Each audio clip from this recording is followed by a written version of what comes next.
स्वागत है आप सभी का हमारे चैनल पर। लास्ट जो वीडियो थी उसमें हमने वाद्य यंत्रों से संबंधित कुछ प्रश्न किए थे। आज की इस वीडियो में हम वाद्य यंत्रों के ही आगे के प्रश्नों को करेंगे। तो आइए शुरुआत करते हैं आज के पहले प्रश्न के साथ। मंदिरों तथा राजाओं के महलों के मुख्य द्वार पर बजाए जाने वाला वाद्य यंत्र है। इसके ऑप्शन हैं आपके पास। पहला ढोल, दूसरा नौबत, तीसरा नगाड़ा और चौथा ताशा। इसका सही उत्तर है ऑप्शन नंबर 2। नौबत जो है वह मंदिरों तथा राजाओं के महलों के मुख्य द्वार पर बजाए जाने वाला वाद्य यंत्र है। अब यदि हम चर्चा करें नौबत की तो देखिए यह आपके अवनद वाद्य यंत्र में आता है, जो कि आपके चमड़े से बने होते हैं। अवनद या फिर ताल वाद्य यंत्र जिन्हें कहा जाता है, और इसे युद्ध में भी इसे बजाया जाता है। मुख्यतः इसे मंदिरों और महलों के मुख्य द्वार पर बजाया जाता है। यहाँ भी यदि हम चर्चा करें तो देखिए ये जो वाद्य यंत्र है यह धातु की अंडाकार कुंडी पर भैंसे की खाल मड़कर चमड़े की डोरियों से कसकर बनाया जाता है और यह लकड़ी के डंडों से बजाया जाता है। इस प्रकार का आपका नौबत वाद्य यंत्र होता है, जो कि आप इसे आसानी से याद रख सकते हैं कि यह मंदिर और महलों के मुख्य द्वार पर बजाया जाता है जब युद्ध की नौबत आ जाए। इस प्रकार से आप इसे याद रख सकते हैं। अगला प्रश्न है कौन सा युग्म सही है। ऑप्शन है आपके पास। पहला खड़ताल शुशिर वाद्य, दूसरा रबाब तत्वाद्य, तीसरा बांकिया घन वाद्य और डेरू शुशिर वाद्य। तो देखिए यहाँ पर आपका ऑप्शन नंबर 2 जो है रबाब तत्वाद्य यंत्र है, यह बिल्कुल सही है। इसके अलावा आपके सभी युग्म गलत हैं। यदि आप बात करें खड़ताल की तो यह आपका शुशिर वाद्य यंत्र में ना आकर के खड़ताल आपका एक घन वाद्य यंत्र है। फिर बांकिया जो है वह आपका घन वाद्य यंत्र ना होकर के यह आपका शुशिर वाद्य यंत्र में आता है। और यदि हम चर्चा करें डेरू की तो डेरू जो है वह आपका शुशिर वाद्य यंत्र में नहीं आता, यह आपका अवनद वाद्य यंत्र में आता है। तो यह हमें यहाँ पर याद रखना है। तो देखिए यहाँ पर भी यदि आप देखेंगे तो खड़ताल घन वाद्य यंत्र में, बांकिया शुशिर वाद्य यंत्र में और डेरू आपका अवनद या फिर ताल वाद्य यंत्र में आता है। ये चीज़ें हमें यहाँ पर याद रखनी है। कौन कौन से वाद्य यंत्र किस श्रेणी में आते हैं इसकी चर्चा हम कल की क्लास में पहले ही कर चुके हैं। अगला प्रश्न है मुहर्रम के अवसर पर प्रयोग में लिया जाने वाला प्रसिद्ध वाद्य यंत्र कौन सा है। इसके ऑप्शन हैं आपके पास। पहला नगाड़ा, दूसरा ताशा, तीसरा मादल और चौथा मंजीरा। इसका सही उत्तर है ऑप्शन नंबर 2। ताशा जो है वह आपके मुहर्रम के अवसर पर बजाया जाता है और इसकी हमने कल चर्चा भी करी थी कि यह मुस्लिमों के द्वारा बजाए जाने वाला एक वाद्य यंत्र है। यह आपका अवनद श्रेणी में आता है। तो पहली चीज़ हमें यहाँ पर याद रखनी है कि ताशा जो है वह आपका एक अवनद श्रेणी का वाद्य यंत्र है। इसके अलावा यदि हम बात करें तो यह मुस्लिम समुदाय द्वारा बजाया जाता है, गले में लटकाकर इसे बजाया जाता है मुहर्रम के अवसर पर। तो देखिए यहाँ भी यदि आप इसकी चर्चा करेंगे तो इस वाद्य यंत्र को तांबे की चपटी परत पर बकरे का पतला चमड़ा मढ़कर बनाया जाता है। इसे बांस की खपच्चियों से मुहर्रम के अवसर पर बजाया जाता है। अवनद वाद्य यंत्र है और यह आपका मुस्लिम समुदाय से संबंधित है और इसे जो है गले में टांग करके बजाया जाता है। ये पॉइंट भी हमें यहाँ पर ताशा जो वाद्य यंत्र है उसके बारे में याद रखने हैं। अगला प्रश्न देखते हैं। वाद्य यंत्र टामक का संबंध किस क्षेत्र से है। आपके पास ऑप्शन है यहाँ पर। पहला मेवात, दूसरा मारवाड़, तीसरा मेरवाड़ा और चौथा मेवाड़। तो देखिए इसका सही उत्तर है ऑप्शन नंबर 1। टामक जो है वह आपका मेवात क्षेत्र से या फिर जो मेव है, मुस्लिम जाति होती है मेव, उनसे संबंधित यह आपका वाद्य यंत्र है। और टामक जो है यह भी आपका किस प्रकार का वाद्य यंत्र है, तो यह आपका अवनद वाद्य यंत्र की श्रेणी में आता है।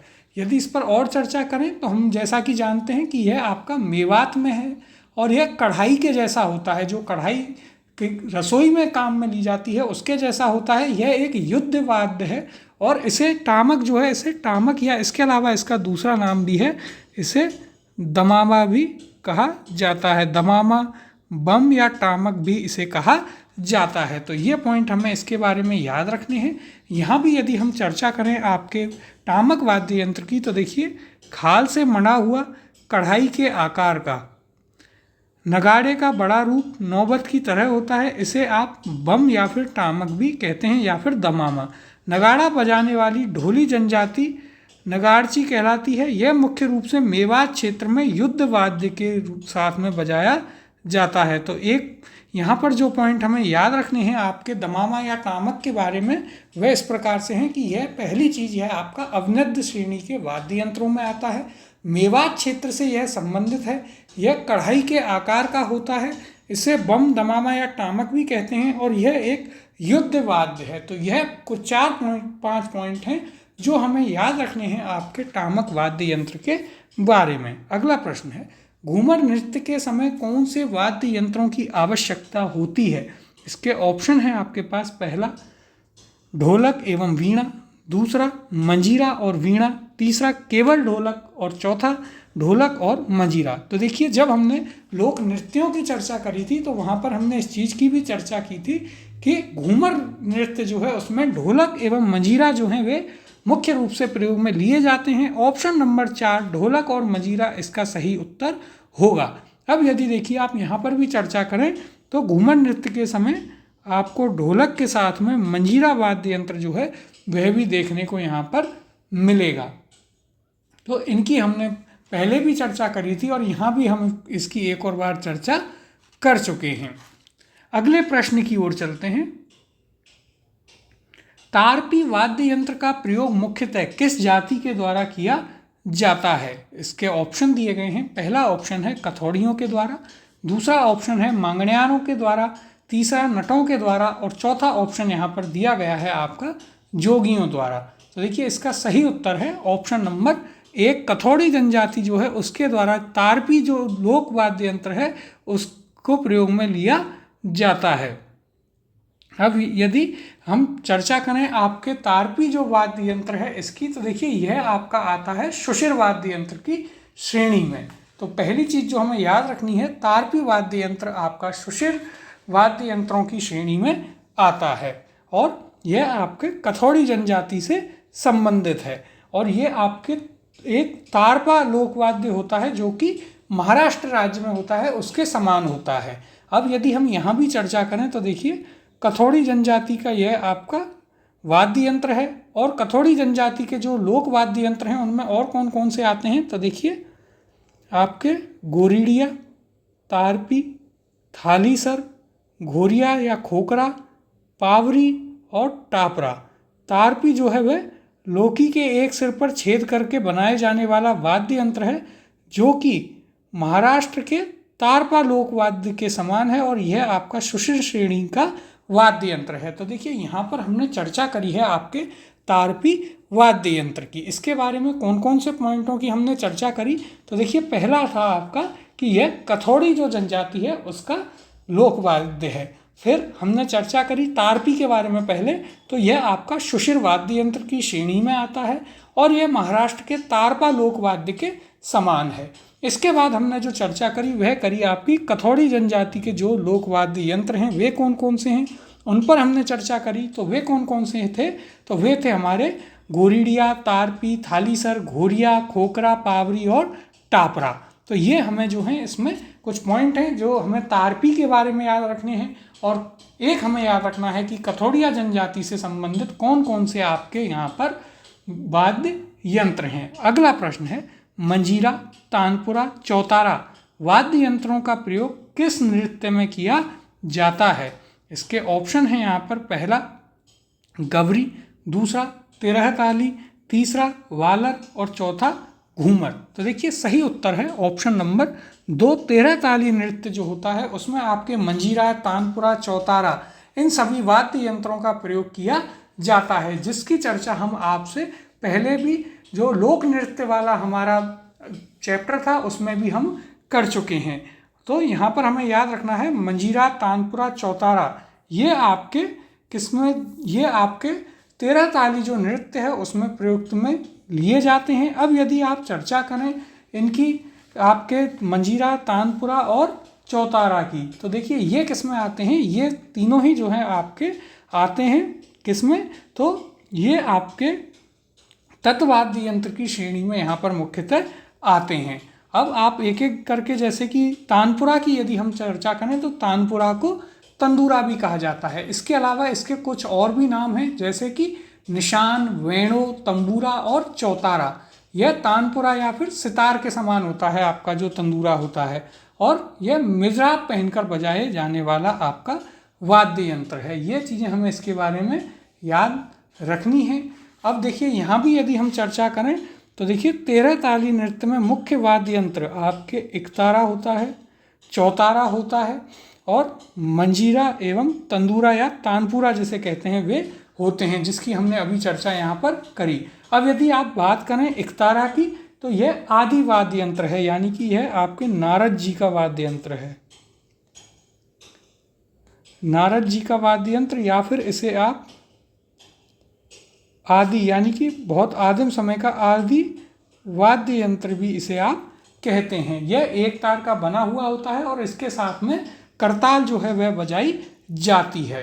यह हमने इसकी चर्चा करी। इसके अलावा हम चर्चा कर चुके हैं यहाँ पर तंदूरा की, उसकी भी हमने यहाँ पर चर्चा कर ली थी।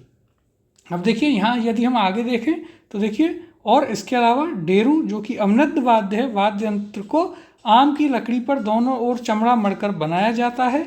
इसके बीच के हिस्से को दाहिने हाथ से पकड़कर रस्सी से खींचकर आवाज़ निकाली जाती है। तो देखिए यहाँ पर हमें मुख्यतः याद रखना है कि 13 ताली जो नृत्य हो उसमें कौन कौन से मुख्य आपके वाद्य यंत्र जो हैं वे प्रयोग में लिए जाते हैं। तो कौन कौन से हैं, तो पहला हमने एकतारा देखा, जिसकी हमने चर्चा भी करी कि एकतारा जो है वह आपका एक आदि वाद्य यंत्र है और यह नारद जी का वाद्य यंत्र है जो कि एक तार से बना होता है और यह आपके इसके साथ में करताल बजाई जाती है। फिर हमने बात करी कि इसके साथ साथ मंजीरा भी बजाया जाता है आपके 13 ताली नृत्य में, और यदि आप चर्चा करेंगे आपके मंजीरा की तो यह आपका मंजीरा जो है वह आपका आता है किसमें, तो यह आपका घन वाद्य यंत्र में आता है। यह मंजीरा कामड़ जाति की जो महिलाएं हैं उनके द्वारा बजाया जाता है और 13 ताली नृत्य में, जैसे कि हम इसकी चर्चा कर चुके हैं, और ये आपका एक युगल में बजाया जाता है।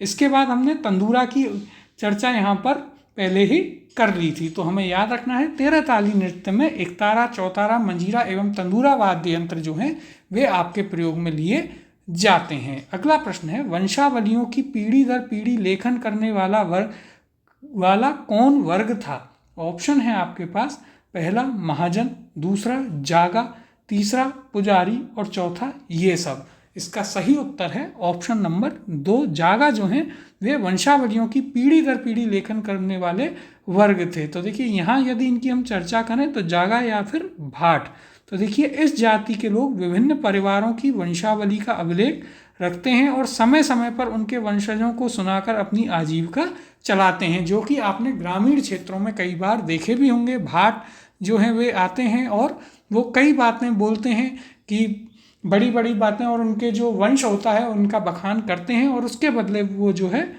पैसे लेते हैं। जैसे राजपूतों के जो भट बड़वा और महेश्वरियों उनको जागा कहा जाता है और स्वयं भाटों के भी भाट होते हैं जो भई बाचिया भाट कहे जाते हैं। तो देखिए यहाँ पर हमें याद रखना है कि भाट जो जाति है वे विभिन्न परिवार के लोगों की वंशावली का बखान कर कर अपनी आजीविका चलाते हैं।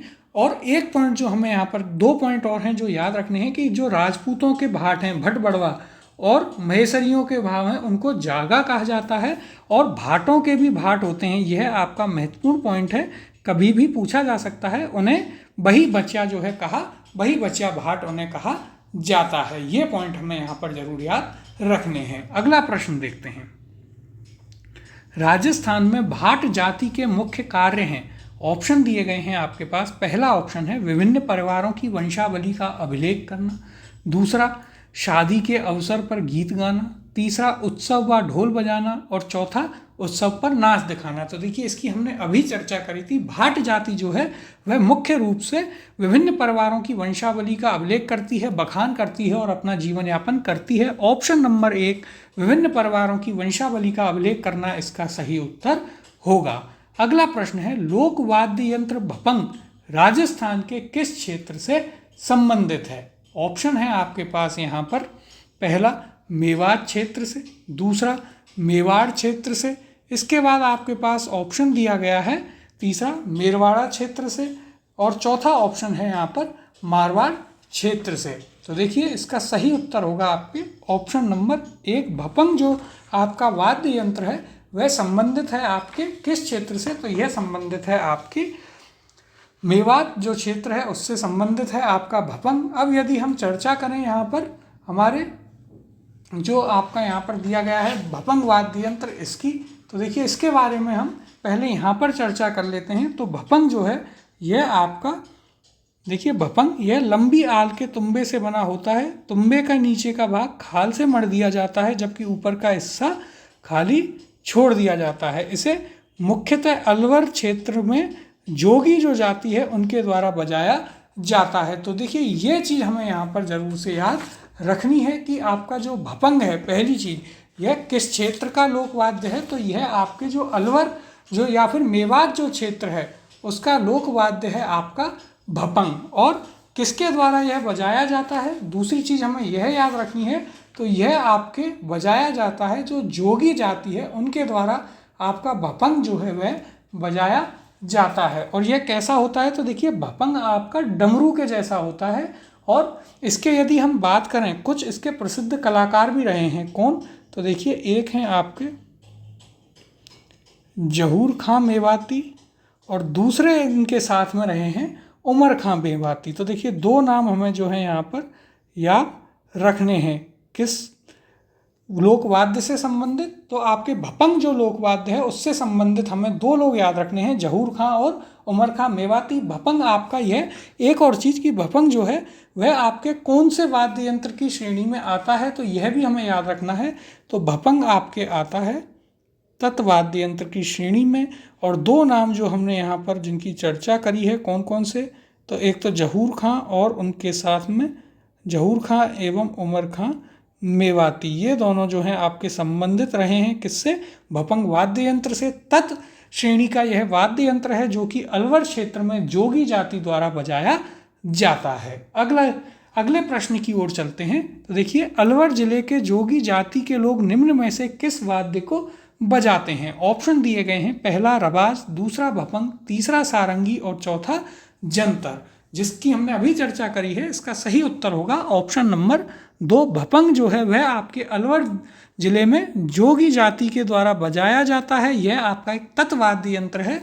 और दो नाम हमें इसमें याद रखने हैं, कौन कौन से? जहूर खां मेवाती और उमर खां मेवाती इससे संबंधित रहे हैं। अगला प्रश्न है, मारवाड़ के जोगियों द्वारा गोपीचंद भर्तहरि, निहाल दे आदि के ख्याल गाते समय निम्नलिखित में से किस वाद्य का प्रयोग किया जाता है? इसके ऑप्शन है आपके पास, पहला चंग, दूसरा सारंगी, तीसरा आपके पास है नगाड़ा और चौथा अलगोजा। तो देखिए इसका सही उत्तर है आपका ऑप्शन नंबर 2।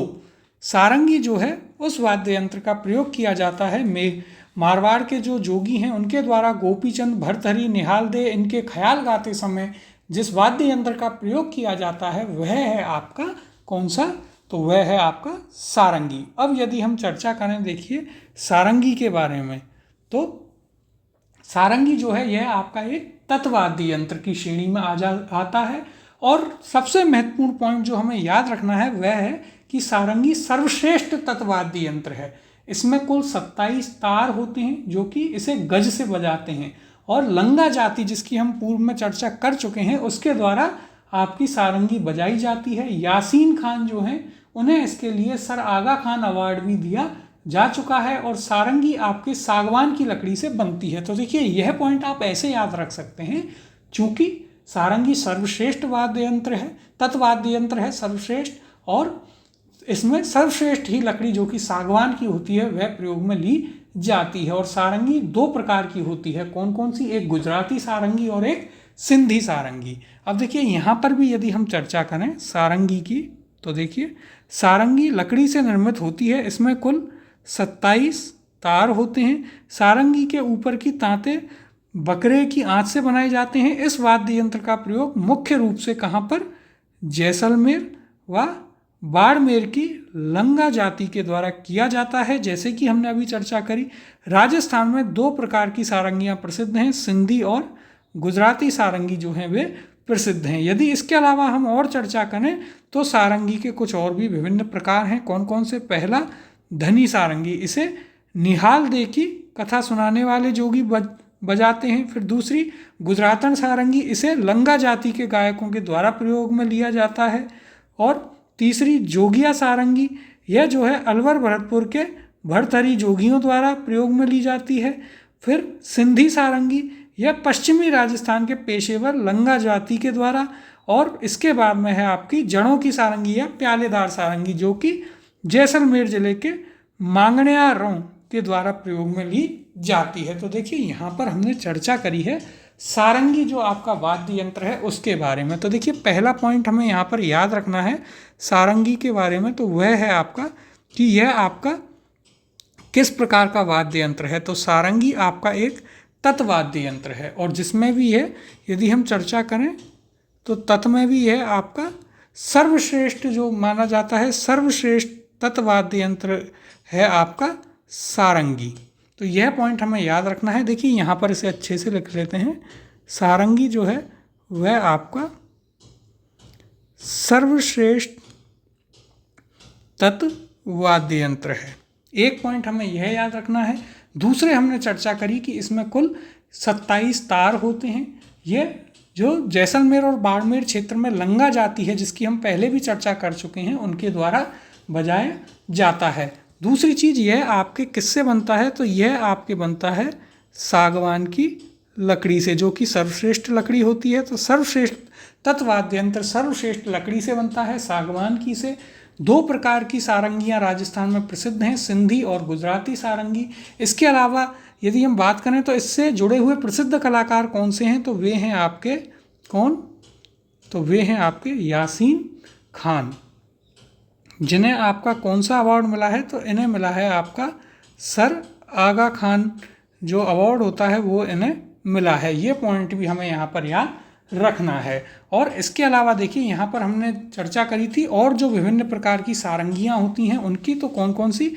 धनी सारंगी, जो कि हमें याद रखना है कौन सी किस क्षेत्र में या किन के द्वारा बजाई जाती है। धनी सारंगी निहाल दे की कथा सुनाने वाले जोगियों के द्वारा, गुजरातन सारंगी लंगा जाति के द्वारा, जोगिया सारंगी यह आपके जोगी अलवर भरतपुर के भरथरी जोगियों के द्वारा, सिंधी सारंगी लंगा जाति के द्वारा, और जड़ों की सारंगी या प्यालेदार सारंगी आपकी जैसलमेर जिले के मांगण्यारों के द्वारा प्रयोग में ली जाती है। तो बहुत ही महत्वपूर्ण है आपका सारंगी वाद्य यंत्र, इसे हमें जरूर से याद रखना है। अगला प्रश्न देखते हैं। अलवर भरतपुर के जोगियों के द्वारा किस प्रकार की सारंगी बजाई जाती है? ऑप्शन है आपके पास, पहला जोगिया सारंगी, दूसरा सिंधी सारंगी, तीसरा जड़ी की सारंगी और चौथा गुजरातन सारंगी। इसका सही उत्तर है ऑप्शन नंबर 1, जोगिया सारंगी जो है वह अलवर भरतपुर के जो भरथरी जोगी हैं उनके द्वारा बजाई जाती है। यदि आप बात करें यहाँ पर सिंधी सारंगी, तो यह किसके द्वारा? इसकी हमने चर्चा करी थी, यह लंगा जाति के लोगों के द्वारा बजाई जाती है। फिर जड़ों की सारंगी या प्यालेदार सारंगी जो है वह किसके द्वारा बजाई जाती है? तो ये जैसलमेर में जो मांगण्यार जाति होती है उनके द्वारा यह बजाई जाती है, यह हमें याद रखना है। और गुजरातन जो सारंगी है वह भी आपकी लंगा जाति के द्वारा बजाई जाती है। ये कुछ पॉइंट हैं सारंगी के बारे में, बहुत ही इंपॉर्टेंट वाद्य यंत्र है, इसे हमें जरूर याद रखना है। अगला प्रश्न है, कर्णाभील किस वाद्य का प्रसिद्ध वादक था? इसके ऑप्शन यहाँ पर दिए गए हैं, पहला नड़, दूसरा मोरचंग, तीसरा सतारा और चौथा कर्णा।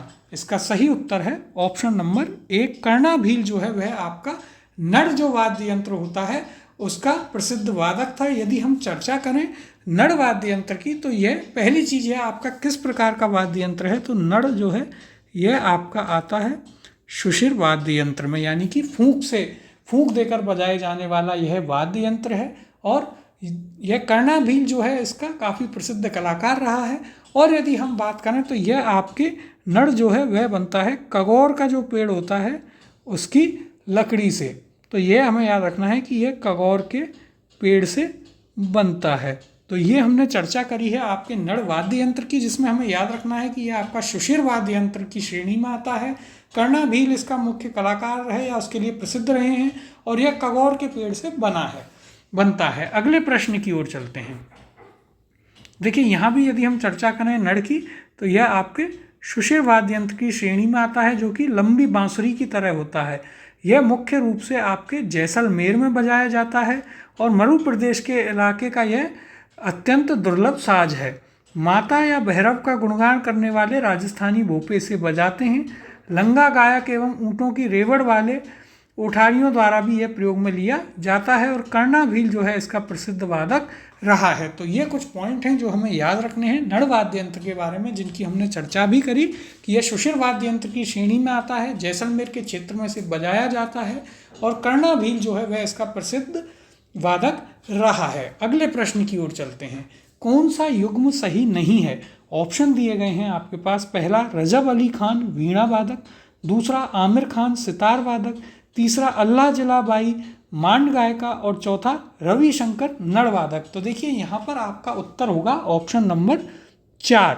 नड़ वादक में आपका रविशंकर जो है गलत है। नड़ वादक में यदि हम बात करें तो इसके प्रमुख वादक थे आपके कर्णाभील, जिनकी हमने अभी जस्ट चर्चा यहाँ पर करी थी। तो यह हमें याद रखना है। इसके अलावा इन तीनों में जो हमारे पास सही दिए गए हैं ये भी हमें याद रखने हैं। रजब अली खान वीणा से संबंधित थे, आमिर खान सितार से और अल्लाह जलाईबाई आपकी मांड गायिका थी। ये भी हमें यहाँ पर साथ में याद रखने हैं। अगला प्रश्न है नड़ क्या है? इसके ऑप्शन हैं। पहला एक लंबी बांसुरी है, दूसरा ऑप्शन दिया गया है लकड़ी की 4 पट्टियाँ हैं, तीसरा ऑप्शन है जुड़वा बांसुरियाँ हैं और चौथा ऑप्शन है एक तार वाला वाद्य है। तो देखिए नड़ आपका एक लंबी बांसुरी के समान होता है, हमने अभी चर्चा करी थी। ऑप्शन नंबर एक लंबी बांसुरी जो है इसका सही उत्तर होगा। अगला प्रश्न है घुरालियो क्या है? इसके ऑप्शन है। पहला एक नृत्य शैली, दूसरा कालबेलियों का वाद्य यंत्र, तीसरा ऑप्शन है आदिवासी भीलों का आभूषण और चौथा लोकनाट्य। इसका सही उत्तर है ऑप्शन नंबर 2। घुरालियो जो है वह कालबेलियों का एक वाद्य यंत्र है। यदि इसकी चर्चा करें तो देखिए घुरालियो यह 5-6 अंगुली लंबी बांस की खपच्ची से बना हुआ वाद्य है। इसे दांतों के बीच दबाकर धागे को ढील व तनाव देकर बजाया जाता है और यह आपके कालबेलिया व गरासिया जो जाती हैं उनका प्रमुख वाद्य है। तो हमें यहाँ पर यह चीज़ आपकी याद रखनी है कि जो घुरालियो है वह आपका कालबेलिया और गरासिया जो जनजाति हैं उनसे संबंधित एक वाद्य यंत्र है। अगला प्रश्न देखते हैं। राजस्थान का एकमात्र ऐसा लोक वाद्य जिसकी डोरी में तनाव के लिए पखावज की तरह लकड़ी के गुटके डाले जाते हैं। इसके ऑप्शन आपको यहाँ पर दिए गए हैं। पहला तासा, दूसरा रावणों का मादल, तीसरा ढाका और चौथा डेरू। तो देखिए इसका सही उत्तर है ऑप्शन नंबर 2। रावणों का मादल जो है या फिर मादल जो वाद्य यंत्र है वह राजस्थान का एकमात्र ऐसा लोक वाद्य है जिसकी डोरी में तनाव के लिए पखावज की तरह लकड़ी के गुटके डाले जाते हैं। तो ये हमें यहाँ पर याद में रखना है, बहुत ही महत्वपूर्ण है। अब यदि हम चर्चा करें आपके मादल वाद्य यंत्र की तो पहली चीज़ किस श्रेणी में आता है? तो यह आता है आपका अवनद श्रेणी में। तो यह हमें ज़रूर याद होना चाहिए कि कौन सा वाद्य यंत्र किस श्रेणी में आता है। यह आपका तबले जैसा होता है और पखावज की तरह इसमें भी लकड़ी के गुटके डाले जाते हैं। देखिए यहाँ भी यदि हम इसकी चर्चा करें तो रावणों की मादल। तो देखिए काष्ठ खोलकर मढ़ा हुआ वाद्य है। राजस्थानी लोक वाद्यों में यही एक ऐसा वाद्य है जिस पर पखावज की भांति गट्ठों का प्रयोग किया जाता है। दोनों ओर चमड़े की पुंडियों पर आटा लगाकर स्वर मिलाया जाता है। नर व मादा भाग हाथ से बजाए जाते हैं। यह वाद्य केवल चारणों के रावल चाचक के पास उपलब्ध है। इसके बारे में हमें यह पॉइंट जरूर याद रखने हैं। यहाँ पर हमने चर्चा करी है किसके ऊपर?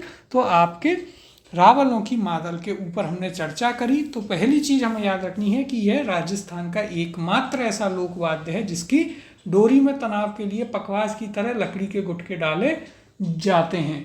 इसके अलावा यदि हम यहाँ पर बात करें तो हमने चर्चा करी कि यह वाद्य केवल चारणों के रावल चाचक जो हैं उनके पास में उपलब्ध है। इसके बारे में यह पॉइंट हमें याद रखने हैं।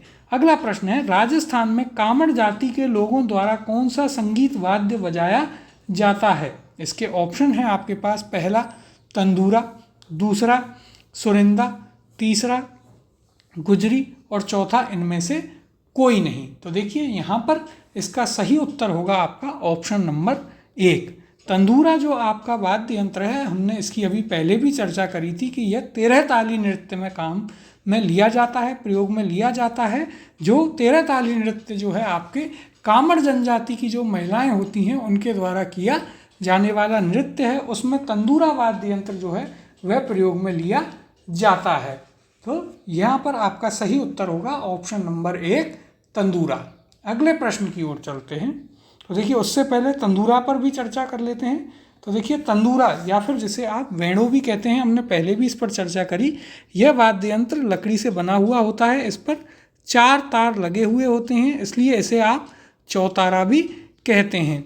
इसकी शक्ल सितार या तानपुरे से भी काफ़ी मिलती जुलती है और यह एक उंगली से बजाया जाता है। इसे कामड़ जाति के जो लोग हैं वे इसे बजाते हैं जब उनका नृत्य होता है। तो देखिए यहाँ पर हमने चर्चा करी थी आपके पहले भी तंदूरा या वेंडो की, और यहाँ भी हमें जो पॉइंट याद रखने हैं तो तंदूरा जो है यह आपका वाद्य यंत्र है जिसमें कि आपके 4 तार यहाँ पर लगे हुए होते हैं, यानी कि यह आपका आता है तत्वाद्य यंत्र की श्रेणी में। और इसके दूसरे नामों की यदि हम चर्चा करें तो वे हमें इसके अन्य नाम जरूर यहाँ पर याद रखने हैं। तो देखिए इसके अन्य नामों में एक तो हमने यहीं देखा, एक इसका अन्य नाम है वेंडो। इसके अलावा इसे क्या कहा जाता है? तो इसके अलावा इसे निशान भी कहा जाता है। फिर इसे तंबूरा या चौतारा भी कहा जाता है, जिसकी हमने अभी यहाँ पर चर्चा करी थी। क्योंकि इसमें 4 तार होते हैं इसलिए आप इसे चौतारा के नाम से भी जानते हैं। तो ये कुछ पॉइंट हैं जो हमें याद रखने हैं। और इसे मिजराब पहनकर बजाया जाता है, पहले भी हम इसकी चर्चा कर चुके हैं। अगले प्रश्न की ओर चलते हैं। राजस्थान के लोक वाद्य यंत्रों के विषय में कौन सा कथन सही नहीं है? ऑप्शन है आपके पास, पहला भपंग एवं रावण हत्ता दोनों तत्वाद्य यंत्र हैं। दूसरा कथन है अलगोजा एवं मोरचंग दोनों फूंक वाद्य यंत्र हैं। तीसरा है ढोलक, नौबत, नगाड़ा एवं चंग थाप वाद्य यंत्र हैं। और चौथा है यहाँ पर फूंक वाद्य यंत्र बांकिया एवं कर्णा को मांगलिक अवसरों पर नहीं बजाया जाता है। तो देखिए यहाँ पर आपका उत्तर होगा ऑप्शन नंबर 4, क्योंकि बांकिया जो है वह आपका मांगलिक अवसरों पर ही बजाया जाता है। इसकी चर्चा हम पहले ऑलरेडी कर चुके हैं कि आपका बांकिया जो है उसके बारे में हमने चर्चा करी थी कि यह आपका बिगुल की शक्ल का होता है। और बांकिया जो है यह आपके किसके द्वारा, तो हमने वहाँ पर भी चर्चा करी थी कि यह आपकी जो सरगना जाति होती है उनके द्वारा यह बजाया जाने वाला एक वाद्य यंत्र है जो कि किसी भी मांगलिक अवसर पर बजाया जाता है। इसके साथ में आपके ढोल व कांसे की थाली भी बजाई जाती है और बिगुल जैसा यह लगता है। अगला प्रश्न है, सुमेलित कीजिए। एक तरफ आपको यहाँ पर लोक वाद्य यंत्र दिया हुआ है और दूसरी तरफ यहाँ पर हमारे पास प्रख्यात उसके कलाकार दिए हुए हैं। तो देखिए ये जो हैं दोनों हमें सुमेलित करने हैं। तो देखिए लोक वाद्य यंत्र में आपके पास दिए गए हैं कौन कौन से? भपंग, नड़, अलगोजा और खड़ताल। अब यदि हम यहाँ पर बात करें प्रमुख या प्रख्यात कलाकार कौन कौन से दिए गए हैं इसके, तो देखिए कलाकार यहाँ पर दिए गए हैं आपके पास में सद्दीक खां, जहूर खां, कर्णा भील और रामनाथ चौधरी। अब इन्हें हम सुमेलित करते हैं। तो देखिए पहले हम देखते हैं भपंग। तो देखिए भपंग में आपके रामनाथ चौधरी से सुमेलित होगा। तो देखिए भपंग आपका रामनाथ चौधरी, हमने चर्चा करी थी इनकी। इसके अलावा फिर यदि हम बात करें, देखिए भपंग जो है यह आपका रामनाथ चौधरी से नहीं, भपंग आपका सुमेलित होगा यहाँ पर जहूर खां से, इनकी हमने चर्चा करी थी। अलगोजा जो है वह आपका रामनाथ चौधरी से यहाँ पर सुमेलित होगा। फिर यदि अब हम बात करें नड़ की, तो नड़ आपका किससे सुमेलित होगा? नड़ आपका सुमेलित होगा कर्णाभील से, इसकी हम चर्चा कर चुके हैं। और खड़ताल आपका सद्दी खां से यहाँ पर सुमेलित होगा। तो देखिए यहाँ पर यदि हम इसका युग्म देखें तो हमारे पास बनता है ए का 2 है, इसके बाद बी का 3 है, फिर सी का 4 है और डी का 1 है, यानी कि 2 3 4 1 जो है इसका हमारे पास में युग्म बनता है। और यह हमें देखने को मिलता है आपके ऑप्शन नंबर 1 में 2 3 4 1 यहाँ पर इसका जो है सही आपका युग्म होगा, सही ऑप्शन होगा। अब यदि देखिए एक एक कर हम इनकी यहाँ पर चर्चा करें तो देखिए सद्दीक खां, तो इनका जन्म बाड़मेर में हुआ था और ये खड़ताल के प्रसिद्ध कलाकार रहे हैं। और सद्दीक खां की स्मृति में जो है सद्दीक खां मांगणियार लोक कला एवं अनुसंधान परिषद की स्थापना 13 सितंबर 2002 को कहाँ की गई? जयपुर में। तो देखिए पहला पॉइंट हमें याद रखना है सद्दीक खां के बारे में, तो ये आपके खड़ताल के लिए प्रसिद्ध रहे हैं, बाड़मेर में इनका जन्म हुआ और इनकी ही स्मृति में सद्दीक खां मांगणियार लोक कला एवं अनुसंधान परिषद की स्थापना 13 सितंबर 2002 को जयपुर में की गई। फिर बात करें जहूर खां मेवाती की, तो इन पर हमने चर्चा करी थी कि ये भपंग वाद्य यंत्र से संबंधित हैं। और फिर जैसलमेर का प्रसिद्ध नड़वादक कर्णाभील जो हैं उनकी भी हमने चर्चा करी थी कि वह एक डाकू था, लेकिन वह आपकी नड़ जो वाद्य यंत्र है उसका काफ़ी प्रसिद्ध वादक था। और फिर हमने चर्चा करी थी अलगोजा की, तो उसे जो है रामनाथ चौधरी जी जो हैं जयपुर के पदमपुरा गांव के, वे उसे नाक से बजाते थे, इसके लिए वे काफ़ी प्रसिद्ध रहे हैं। तो यहाँ पर हमें ये पॉइंट जो है याद रखने हैं आपके। अगला प्रश्न देखते हैं, रामनाथ चौधरी का संबंध किस वाद्य यंत्र से है? ऑप्शन है आपके पास, पहला ढोलक, दूसरा अलगोजा, तीसरा पुंगी और चौथा इनमें से कोई नहीं। तो देखिए हमने चर्चा करी रामनाथ चौधरी जो हैं उनका संबंध रहा है आपके किससे? तो अलगोजा वाद्य यंत्र से। ऑप्शन नंबर 2 यहाँ पर सही उत्तर आपका होगा। अगले प्रश्न की ओर चलते हैं, जहूर खान किस लोकवाद्य से संबंधित रहे हैं? ऑप्शन है आपके पास, पहला भपंग, दूसरा नड़, तीसरा अलगोजा और चौथा खड़ताल। इसका सही उत्तर है ऑप्शन नंबर 1, भपंग वाद्य यंत्र से संबंधित रहे हैं आपके जहूर खां, जिनकी हमने अभी पहले भी चर्चा करी थी।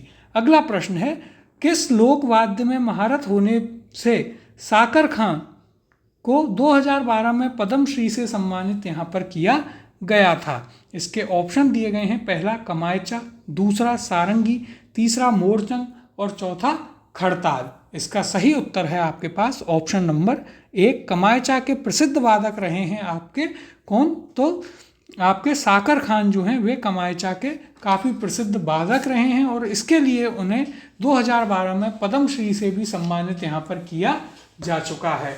इससे पहले हम चर्चा कर चुके हैं पिछली क्लास में कमायचा के ऊपर कि यह आपका सारंगी के समान होता है, मांगणियार जाति के द्वारा बजाया जाता है और यह एक ईरानी वाद्य यंत्र है। इसमें 17 तार होते हैं और फिर हमने चर्चा करी थी कि इसके लिए साकर खान जो हैं उनको पद्मश्री से भी सम्मानित किया जा चुका है। तो देखिए यहाँ भी यदि आप देखेंगे तो लोक वाद्य कमायचा वादन कमल साकर खां जो कि जैसलमेर के निवासी हैं, मांगणियार जाति के प्रसिद्ध लोक कलाकार हैं। 2012 में इन्हें पद्मश्री से सम्मानित किया जा चुका है।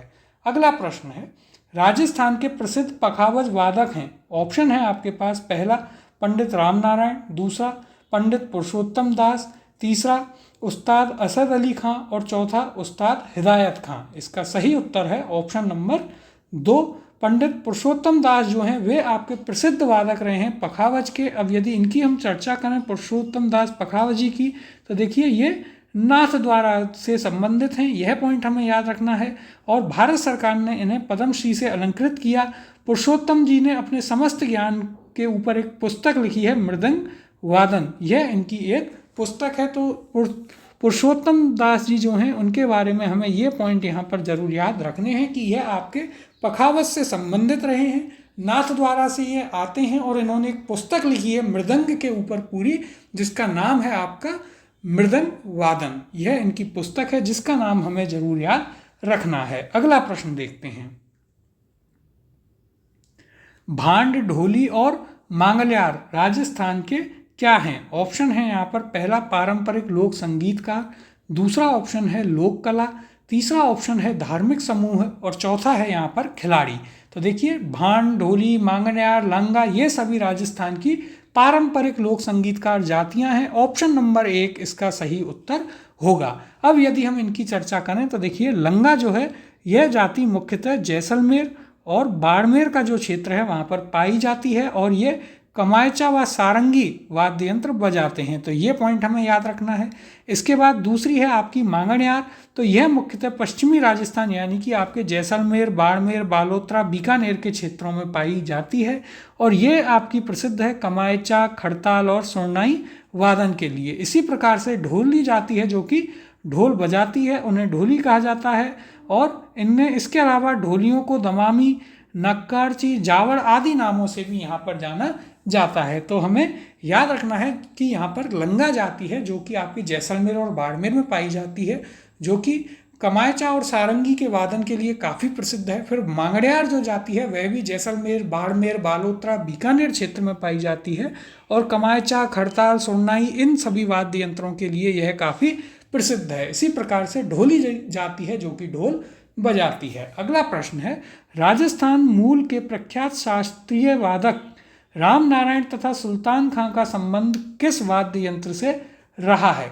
इसके ऑप्शन है आपके पास पहला कमायचा, दूसरा सितार, तीसरा सारंगी और चौथा तबला। इसका सही उत्तर है ऑप्शन नंबर 3 सारंगी से संबंधित रहे हैं आपके प्रसिद्ध वादक राम नारायण और सुल्तान खां। ये आपके संबंधित रहे हैं किससे? तो सारंगी से। और सारंगी के बारे में हम पहले ही चर्चा कर चुके हैं कि यह किस प्रकार की आपकी तत्वाद्य यंत्र है। सर्वश्रेष्ठ तत्वाद्य यंत्र है, 27 तार होते हैं, लंगा जाति के द्वारा मुख्यतः बजाई जाती है, सागवान की लकड़ी से यह बनी हुई है और राजस्थान में 2 प्रकार की सारंगियां प्रसिद्ध हैं, गुजराती एवं सिंधी सारंगी। अगले प्रश्न की ओर चलते हैं। देखिए यहाँ भी यदि हम इनकी चर्चा करें, उस्ताद सुल्तान खां तो ये पद्म भूषण से सम्मानित प्रसिद्ध सारंगी वादक हैं और गायक उस्ताद सुल्तान खां सारंगी का अलबेला सुल्तान जिन्हें कहा जाता है, इनका मुंबई में निधन हो गया था जबकि इनका जन्म जो है सीकर के शेखपुरा में हुआ था। तो ये भी कुछ एक्स्ट्रा पॉइंट जो हैं हमें याद रखने हैं इन सभी के बारे में। अगला प्रश्न देखते हैं। सही सुमेलित नहीं है। ऑप्शन है आपके पास पहला विश्व मोहन भट्ट मोहन वीणा, दूसरा चतुरलाल तबला, तीसरा सुल्तान खां कमायचा और चौथा है यहाँ पर जिया फदरुद्दीन डागर ध्रुपद। तो देखिए यहाँ पर उत्तर होगा आपका ऑप्शन नंबर 3 सुल्तान खां जो हैं वे आपके कमायचा से संबंधित नहीं थे। सुल्तान खां आपके थे सारंगी से संबंधित और सारंगी के बारे में हम काफ़ी चर्चा पहले ही कर चुके हैं। अगला प्रश्न है सपेरों का कौन सा लोकवाद्य प्रसिद्ध है? इसके ऑप्शन है यहाँ पर पहला पुंगी, दूसरा शहनाई, तीसरा बांसुरी और चौथा मंजीरा। तो देखिए यह सभी जानते हैं कि सपेरों का लोकवाद्य होता है पुंगी या फिर जिसे बीन भी कह दिया जाता है। ऑप्शन नंबर 1 पुंगी इसका सही उत्तर होगा। अब यदि हम चर्चा करें पुंगी या बीन के बारे में तो यह आपका एक सुशिर वाद्य यंत्र है जो कि मुख्यतः कालबेलियों के द्वारा बजाया जाता है और सांपों को पकड़ने के लिए इसे प्रयोग में लिया जाता है। अब देखिए यहाँ भी यदि हम चर्चा करें पुंगी या फिर बीन की तो यह वाद्य यंत्र का निर्माण विशेष प्रकार के तंबू से किया जाता है। तुम्बे के ऊपरी हिस्सा लंबा और पतला व नीचे का हिस्सा मोटा और गोल होता है। गोल हिस्से में छेद कर 2 नालियां लगाई जाती हैं, एक में 3 तथा दूसरी में 9 छेद होते हैं। छेदों का स्वर कायम व निकालने के कार्य किए जाते हैं। यह वाद्य यंत्र मुख्य रूप से सपेरा जाति या कालबेलिया जो होते हैं उनके द्वारा बजाया जाता है। इस प्रकार से यह दिखता है, यह सभी लोग हम में से जानते होंगे। तो हमें जो पॉइंट यहाँ पर याद रखने हैं पुंगी या बीन के बारे में तो वो 2 ही हैं कि यह कालबेलिया जाति द्वारा या सपेरों द्वारा बजाया जाता है और सांप पकड़ने के लिए इसे काम में लिया जाता है। किस प्रकार का वाद्य यंत्र है तो सभी इसे देख चुके हैं कि यह आपका सुशिर वाद्य यंत्र है यानी कि फूंक देकर बजाए जाने वाला वाद्य यंत्र है। अगला प्रश्न है निम्नलिखित में से किस वाद्य यंत्र को भेरी भी कहा जाता है?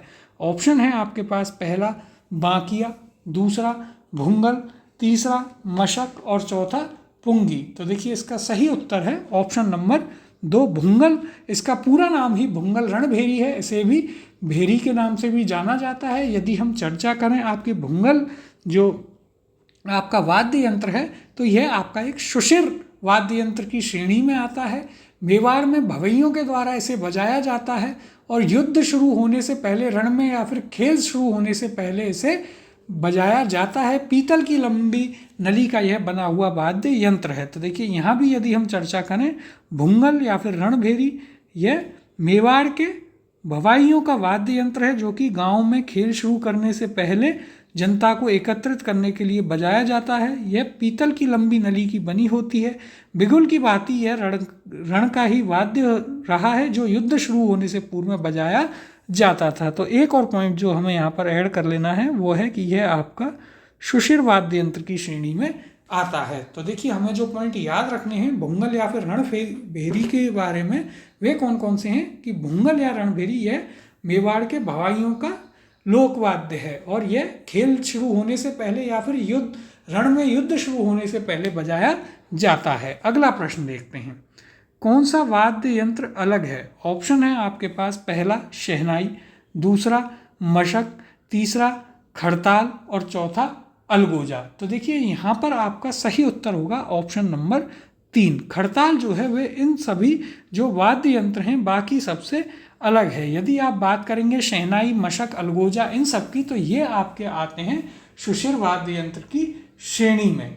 और जो आपका खड़ताल है वो इस शुशिर जो वाद्य यंत्र की श्रेणी है उसमें आपका नहीं आता है। तो इसलिए यह खड़ताल जो है इससे अलग यहाँ पर हो जाता है, जो भी हमें यहाँ पर युग्म दिया गया है। अब देखिए खड़ताल आपका किस श्रेणी में आता है?